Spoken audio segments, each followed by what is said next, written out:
लक्षवेधी मांडले आणि सध्याची परिस्थिती जी या रस्त्याची आहे त्याबद्दल त्यांनी या लक्षवेधीमधनं त्यांनी उल्लेख केला। अध्यक्ष महाराज, आपल्या माध्यमातून मी त्यांना एक थोडंफार एवढंच आश्वस्त करू इच्छितो की हे एकतर त्यांनी सांगितलं त्याप्रमाणे हे काम राष्ट्रीय महामार्ग NHAIच्या माध्यमातून सातारा ते कागल रुंदीकरणाचं चालू आहे आणि नक्कीच ते असतील, अगदी मी असेल, आम्ही सर्वजण याच विभागातनं याच रस्त्यावरनं आमचं येणं जाणं असतं। त्यामुळं या रस्त्याची परिस्थिती आम्ही सगळेजण अनुभवतोय। म्हणजे सुरू झाल्यापासून कामाची गती, कामाची परिस्थिती आम्ही नक्कीच अनुभवतोय। त्यामुळे त्यांनी जी व्यथा इथं मांडली ती नक्कीच त्या व्यक्तीशी मी पण नक्कीच सहमत आहे। पण अध्यक्ष महाराज, मी या निमित्तानं काही थोडेफार सध्याच्या कामाची जी परिस्थिती आहे ती आपल्यापुढं या ठिकाणी मांडत आहे। अध्यक्ष महाराज, हे जे काम आहे हे कागल ते सातारा आणि कागल ते पेठ नाका असं दोन याच्यामध्ये हे काम विभागलं गेलं आहे। त्यामध्ये अध्यक्ष महाराज, या याच्यातील साधारण शेंद्रे ते कागल ते सातारा याचं जे आहे 71% काम एका याच्यामध्ये आणि कागल ते पेठ नाका याचे फक्त 48% काम अध्यक्ष महाराज म्हणजे प्रगतीपथावर आहे। इतर जो याच्यातलं आहे शेंद्रे पेठ नाका ते शेंद्रे हे 71% काम हे याचं झालेलं आहे। आणि थोडंफार अध्यक्ष महाराज यामध्ये अनेक ठिकाणी उड्डाण पूल आहेत। सगळ्यात मोठा पूल तर जो मतदारसंघ अतुल बाबांचा आहे त्या ठिकाणीच आहे आणि त्याचं पण काम जे आहे ते हे बरेच दिवस चाललं आहे। पण ज्याचा उल्लेख त्यांनी केला की अनेक वेळेला याला मुदतवाढ दिली गेली आहे। पण या बाबतीमध्ये जे नियोजन आता विभागाने केलं आहे आणि नॅशनल हायवे ऑथॉरिटीला पण यामध्ये घेऊन, कारण हे काम त्यांच्या माध्यमातून होतं आहे, तर त्या याच्यामध्ये अध्यक्ष महाराज मी त्यांना आश्वस्त करू इच्छितो की कागल ते पेठ नाका हे काम एप्रिल 2026 पर्यंत पूर्ण करण्याचं नियोजन आपला PWD विभाग आणि नॅशनल हायवेचे लोक यांनी मिळून केलेलं आहे। त्याचबरोबर पेठ नाका ते शेंद्रे हे सुद्धा संपूर्ण रस्त्याचं काम जे आहे हे एप्रिल 2026 पर्यंत ते पण पूर्णत्वाला जाईल। आणि सगळ्यात महत्त्वाचं म्हणजे सगळ्यात मोठा जो उड्डाणपूल आज कराडमध्ये होतोय त्या कराडच्या उड्डाणपुलाचं ऑक्टोबरपर्यंत 2025 ऑक्टोबरपर्यंत या उड्डाणपुलाचं काम जे आहे ते पूर्ण करण्यात येईल। काही ठिकाणी अतिक्रमण वगैरे जो ROW आपला आहे त्याच्यामध्ये आहे ती पण काढण्याचं आणि त्या ठिकाणी थोडंफार ज्या काही संरक्षक त्याला भिंती वगैरे ते बांधण्याचं काम हे विभागानं म्हणजे नॅशनल हायवे ऑथॉरिटीनं हाती घेतलेलं आहे।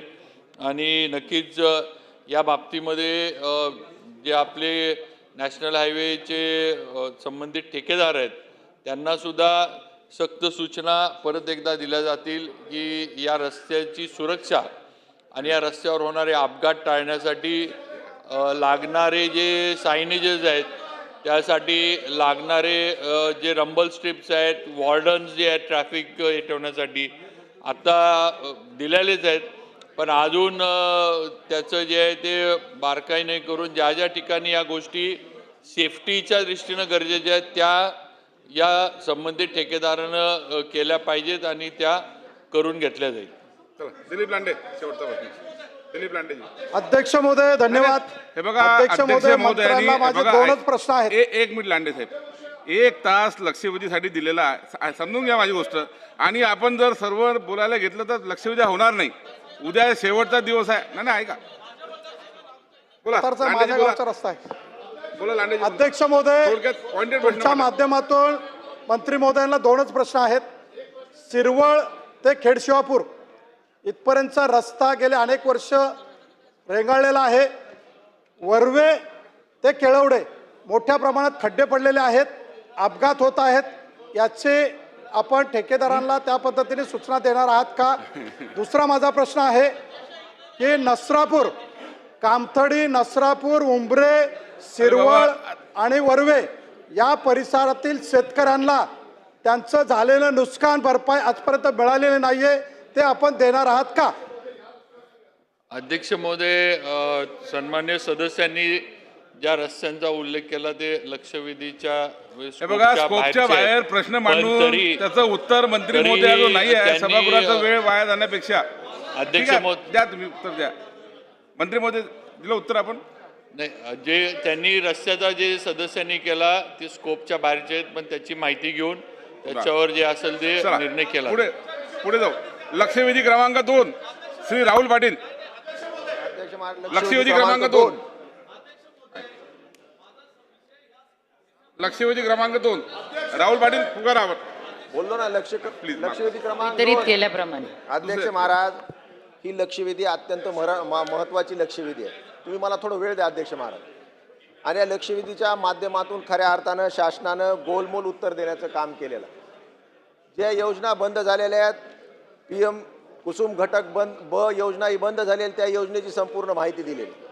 अध्यक्ष महाराज, माझा मंत्री महोदय मॅडमला एवढाच प्रश्न आहे, स्पेसिफिक माझे 3च प्रश्न आहेत या निमित्तानं, की मागेल त्याला सौर ऊर्जा देण्याचं जे धोरण आपण अवलंबलेलं आहे, यामध्ये परभणी जिल्ह्यामध्ये जवळपास 25,942 शेतकऱ्यांनी 6 महिन्यापूर्वी पैसे भरले आणि त्यामध्ये फक्त आत्तापर्यंत 6,521 लोकांना सौर ऊर्जाचा पंप देण्याचं काम झालेलं आहे.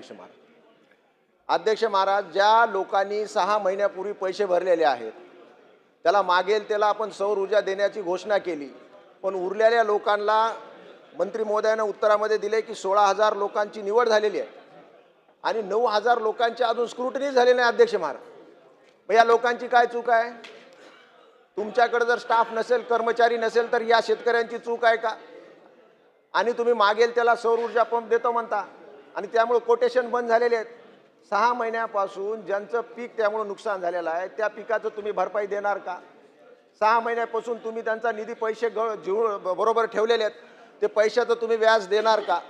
आणि या लोकांना किती दिवसामध्ये तुम्ही सौर ऊर्जा देणार? हा माझा पहिला प्रश्न अध्यक्ष महाराज. दुसरा प्रश्न, माझ्या मतदारसंघामध्ये किंवा आमच्या परभणी जिल्ह्यामध्ये जवळपास 854 गाव आहेत अध्यक्ष महाराज, आणि त्यामध्ये फक्त लाईन स्टाफ किती आहे आमच्याकडं? फक्त 539 गावाला लाईन स्टाफ आहे. म्हणजे जे लाईनमन असतात, जे लाईन स्टाफ आहेत, ते नसल्यामुळे ही प्रक्रिया पुढे चालतच नाही अध्यक्ष महाराज. म्हणून हे लाईन